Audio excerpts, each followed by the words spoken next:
Tervist! Täna ma räägin ühest sõnast. Ma kontrollisin, et see on murdesõna. Ma ei teadnud. Ma lihtsalt tahtsin näha, et luiku sõna tähendus. Et seda ei olnud muuhulgas soome-eesti sõnaraamatus. Ja luiku tähendab kõhn ja pikk, kui lahti seletada. Et ta ei ole lihtsalt kõhn. Minu keeles. Ja nüüd ma ei olegi päris kindel, kas see on nüüd Helsingi ajast, kui ma kasvasin üles Helsingis, või on tulnud Ida-Soomes hiljem. Isa on ka pärit Ida-Soomest, ta võib isa kaudu olla ka Helsingis mul juba teada. Aga mina olen alati teadnud sellist sõna luiku. Ja ma ei mõelnud kunagi, et siin võiks mingi seos olla eesti keelega.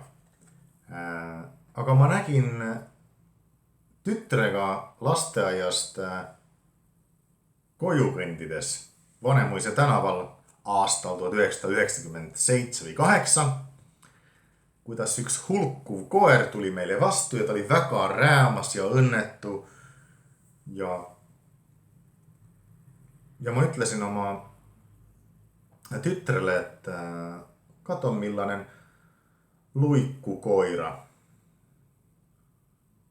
Vaata, milline kõhn ja õnnetu koer.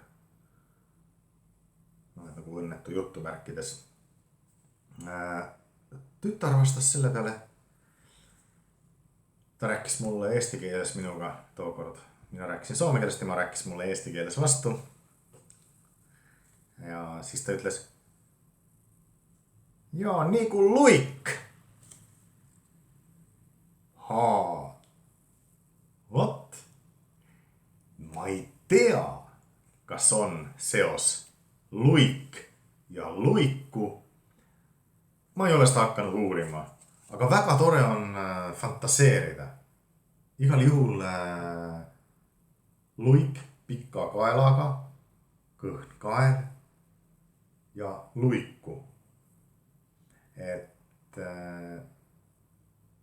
vahva oli seda avastada.